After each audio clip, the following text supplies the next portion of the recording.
Bom dia, são 8 horas e 15 minutos, quarta-feira, 10 de dezembro. Esta é a TV Senado. Eu sou André Ricardo e você assiste agora ao Senado em Dia.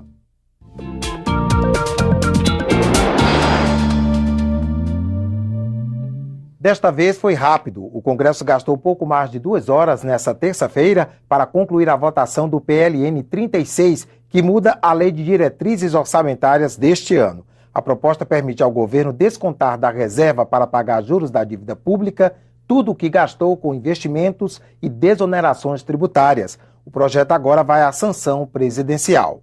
O texto principal do projeto, encaminhado pelo Poder Executivo, havia sido aprovado na semana passada em sessão que durou quase 19 horas. Mas restava ainda a apreciação de um último destaque. Eu estou falando de despesas discricionárias que o governo faz se entender que deve fazer. A minha emenda propõe que essas despesas na LDO, que estamos mexendo nela de 2014, essas despesas discricionárias não ultrapassem as despesas discricionárias do ano anterior. O PSDB e o DEM chegaram a apresentar requerimentos na tentativa de obstruir os trabalhos. Um deles pedia a análise de outros projetos de lei antes do PLN 36, mas nenhum foi aceito pelo presidente. Às 8 da noite, os parlamentares governistas derrubaram a emenda. É lamentável que menos de 20 dias para o final do regime fiscal do ano, você tem uma alteração na lei de diretrizes orçamentárias, o que mostra claramente o descompromisso, a falta de compromisso do atual governo com relação às metas gerais econômicas e que significam, em termos práticos, reflexo direto no aumento da inflação, da taxa de juros e no crescimento zero que a sociedade brasileira hoje está percebendo. Não foi uma votação entre quem respeita ou não respeita a lei de responsabilidade fiscal.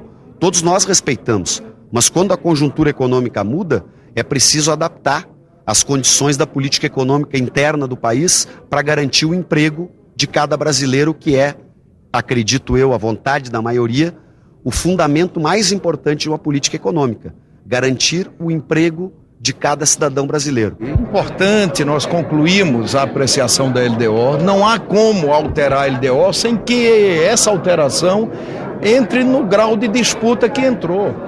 Foi assim esse ano e foi assim em 2001, quando o governo Fernando Henrique alterou a LDO.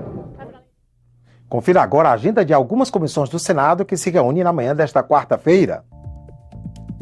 A Comissão de Infraestrutura examina anteprojetos resultantes do primeiro Fórum Nacional de Infraestrutura, que o colegiado realizou em março deste ano. Um deles é o que acaba com a restrição à participação do capital estrangeiro nas companhias aéreas brasileiras.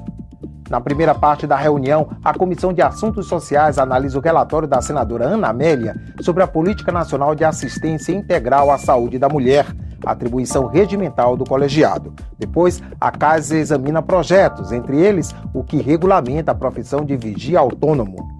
Na primeira parte da reunião, a Comissão de Desenvolvimento Regional e Turismo deve votar o relatório da senadora Lídice da Mata sobre a reestruturação dos destinos turísticos brasileiros. Depois, os senadores examinam projetos, entre eles está o que inclui os albergues entre os prestadores de serviços turísticos. A Comissão de Constituição e Justiça tem reunião logo mais às 9 horas. O repórter Paulo Acrísio tem as informações. Quarta-feira de pauta bastante movimentada na Comissão de Constituição, Justiça e Cidadania. Primeiro, em reunião extraordinária, os senadores apreciam o texto final da reforma do Código Penal. Em seguida, em tramitação conjunta, o projeto de lei que criminaliza a divulgação via redes das informações que possam induzir à discriminação e ao preconceito de raça, cor, etnia, religião ou procedência nacional. Na sequência, a CCJ realiza sessão deliberativa com mais de 40 itens. O senador Pedro Simon lançou ontem no Congresso Nacional um livro com algumas das entrevistas que concedeu ao longo da carreira.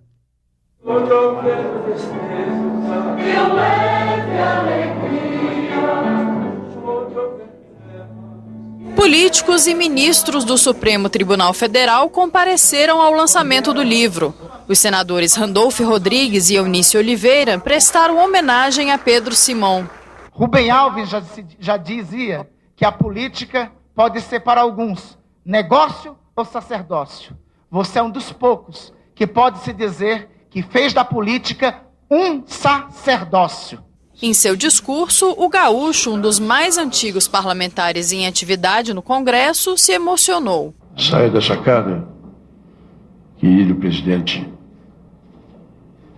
com o respeito que ela merece e com o trabalho que foi feito e principalmente com o que está por vir. Após a cerimônia, Pedro Simão autografou exemplares do livro.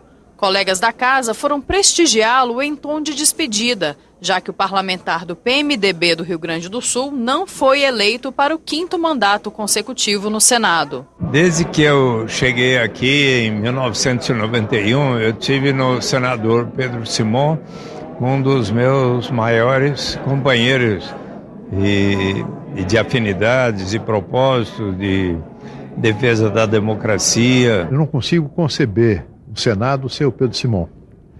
Assim como é impossível conceber a democracia brasileira se nós fizermos abstração da figura do Pedro Simão, da sua luta, que vem lá de trás, há muitos anos. É um dos nomes hoje mais expressivos, emblemáticos na política brasileira, porque é um senador cujo partido está na base do governo, mas ele tem tido uma independência exemplar quando aborda questões de interesse nacional. Outras 2 comissões têm reunião prevista para esta quarta-feira. A audiência pública na Comissão de Educação para discutir o projeto que dispõe sobre o Sistema Nacional de Políticas Públicas sobre Drogas, as condições de atenção aos usuários ou dependentes e o financiamento dessas políticas. A Comissão de Direitos Humanos examina relatórios dos trabalhos do colegiado no semestre e no biênio. Há também projetos em pauta, como o que obriga as empresas com frota de 20 ou mais táxis a terem ao menos 5% dos veículos adaptados para o acesso de pessoas com deficiência. A CPI mista da Petrobras conclui os trabalhos na próxima semana. A expectativa para a reunião de hoje é a apresentação do relatório final. A repórter Glauciene Lara tem as informações. Na reunião desta quarta, o relator deputado Marco Maia, do PT, apresenta o relatório final da CPI mista da Petrobras, mas a votação fica para o dia 17 de dezembro. A comissão, formada por deputados e senadores, foi instalada em maio para apurar denúncias de irregularidades na compra da refinaria de Pasadena, nos Estados Unidos, o pagamento de propina a funcionários da estatal, a segurança nas plataformas e a suspeita de superfaturamento nas obras da refinaria de Abreu e Lima, em Pernambuco. Mas os parlamentares reconhecem que as investigações foram prejudicadas porque o Supremo negou o acesso à delação premiada do ex-diretor da estatal, Paulo Roberto Costa. No depoimento à Justiça, ele citou políticos que estariam envolvidos no esquema de corrupção na Petrobras.